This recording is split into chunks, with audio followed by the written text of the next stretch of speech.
Let us now study in detail about interhalogen compounds. We know that interhalogen compounds are formed when two different halogen atoms react with each other. The composition can be XX-, XX-3, XX-5 as well as XX-7. X is larger halogen atom whereas X- is smaller halogen, and X is more electropositive than X-. Different examples are ClF, ClF3, BrF5, IF7. Coming to the methods of preparation, chlorine reacts with fluorine to give ClF. Here, equal volumes of both chlorine and fluorine are taken, and the temperature is 437 Kelvin. Chlorine reacts with fluorine to give ClF3. Here, the temperature is 573 Kelvin.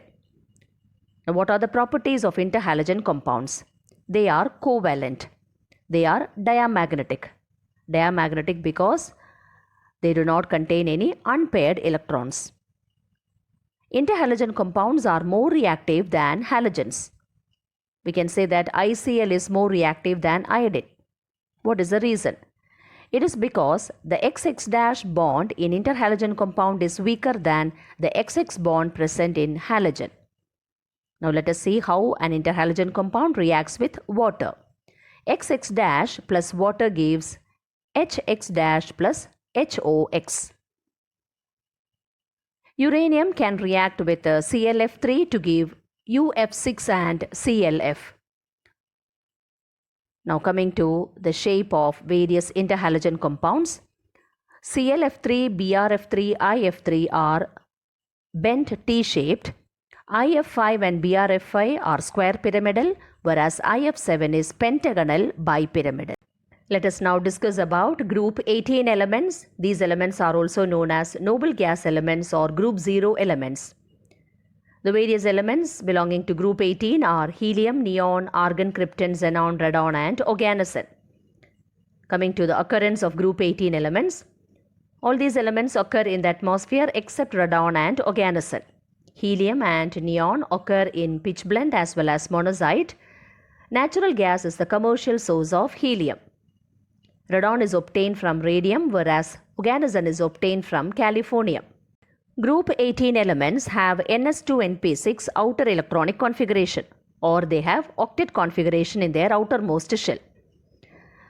Group 18 elements have very high ionization enthalpy. It is because they have a stable octet configuration in their outermost shell, and ionization enthalpy decreases down the group. Atomic radii increases down the group. It is because new shells are added as we move down the group.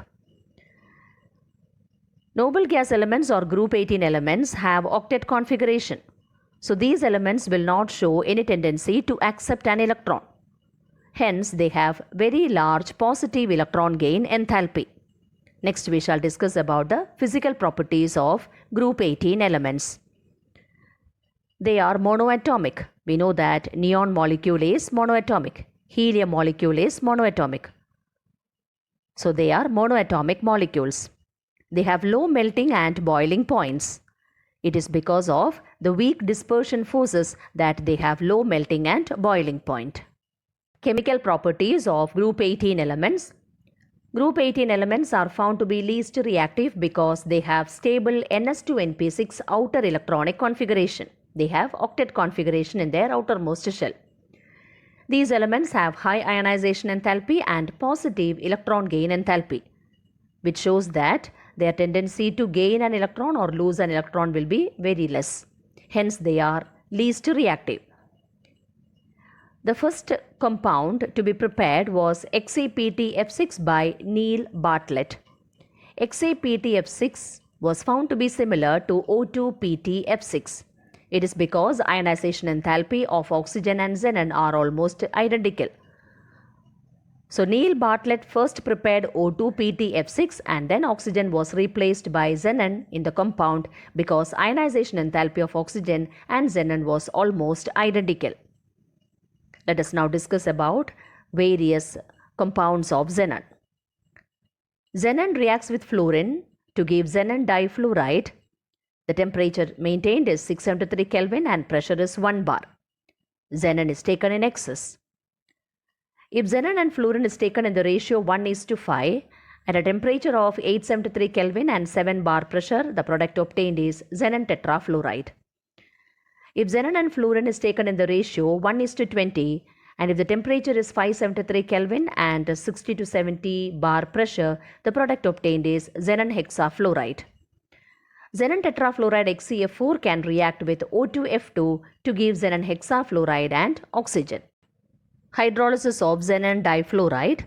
Xenon difluoride reacts with water to give xenon, hydrogen fluoride HF and oxygen. Xenon fluorides can act as either fluoride ion donor or fluoride ion acceptor. Xenon difluoride reacts with phosphorus pentafluoride to give XeF plus PF6 minus. Similarly, xenon tetrafluoride reacts with antimony pentafluoride to give XeF3 plus SbF6 minus. Xenon hexafluoride acts as fluoride ion acceptor.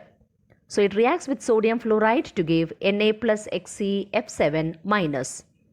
Let us now discuss the hydrolysis of xenon tetrafluoride and hexafluoride. XeF4 plus water gives xenon plus xenon trioxide plus HF plus O2. Xenon hexafluoride reacts with water to give XeOF4 and HF. It can react with 2 water to give XeO2F2 and HF. It can also react with 3 water to give xenon trioxide and HF. Let us now discuss about the structure of xenon compounds. Xenon difluoride is linear, xenon tetrafluoride is square planar, xenon hexafluoride is distorted octahedral, xenon trioxide is pyramidal, and XeOF4 is square pyramidal. The structures are given. From the examination point of view, it is most important to know the structures of all the xenon compounds. Next, we shall discuss about the uses of group 18 elements. Helium is used in meteorological observations. It is also used as a cryogenic agent. It is also used as a diluent for oxygen. Neon is used in discharge tubes for advertisement purposes. Argon is used to provide an inert atmosphere, and it is also used in filling electric bulbs. Thus, we have completed the chapter, the P block elements. In this chapter, we have discussed about group 15, 16, 17 and 18 elements.